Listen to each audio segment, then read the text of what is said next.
Pinangunahan ni Pangulong Noynoy Aquino ang paggunita sa ika-118 anibersaryo ng pagkamatay ng pambansang bayani si Dr. Jose Rizal.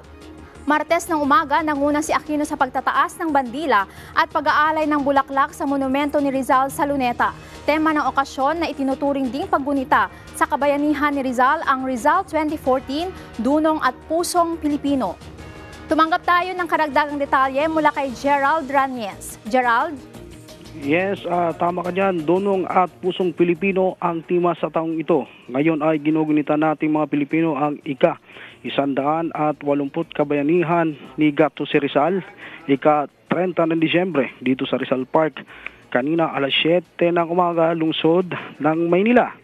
1896 nang siya ay barilin sa Bagong Bayan ng mga sundalong Kastila at magmula sa araw na ito ay nagbago na ang takbo ng kasaysayan ng Pilipinas dahil sa kanya namulat sa pagkakaisa tayong mga Pilipino at pagmamahal sa inang bayan. Di maikakaila ang malaking kontribusyon ni Rizal sa kamalayan sa damdaming pagka-Pilipino. Siya ang isa sa mga nagtanghal sa ating lahi sa Europa. Pinakita niya ang hindi nakukuha sa kulay ng balat ang kagalingan ng isang tao. Pinagtanggol niya ang mga Pilipino sa kanyang saraysay na La Indolencia de los Filipinos. Ipinamukha niya sa mga Pilipino ang kanilang kamalian sa pamamagitan ng kanyang nobelang Noli Me Tangere. Ibinunyag niya ang mga pang-abuso ng mga Kastila sa lahing kayumanggi sa pamamagitan ng Noli at El Filibusterismo. At ipinamalas niya din ang kanyang pagmamahal sa inang bayan sa pamamagitan ng kanyang huling pahimakas o ang ultimo adios. Naniniwala ang ating pambansang bayani na append his mightier than a sword upang makamit ang ating kalayaan. Samantala, sa araw ring ito ay gumuhit rin sa kasaysayan ng bansa ang nangyaring pagpapasabog noong December 30 taong 2000. 14 na taon na ang nakalipas.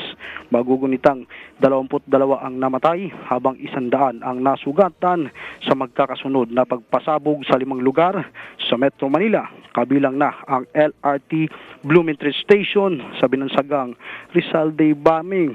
Pinangunahan ni Pangulong Benigno Aquino III ang commemoration ng ika-118 pagiging martir ni Dr. Jose Rizal.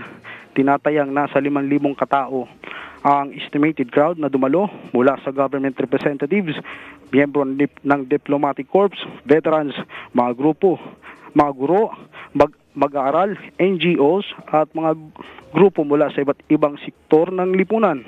Alas 6 nga kanina ng umaga ay isinara sa daloy ng trapiko ang kalsada sa tapat na pinagdarausan northbound and southbound sa Ruas Boulevard.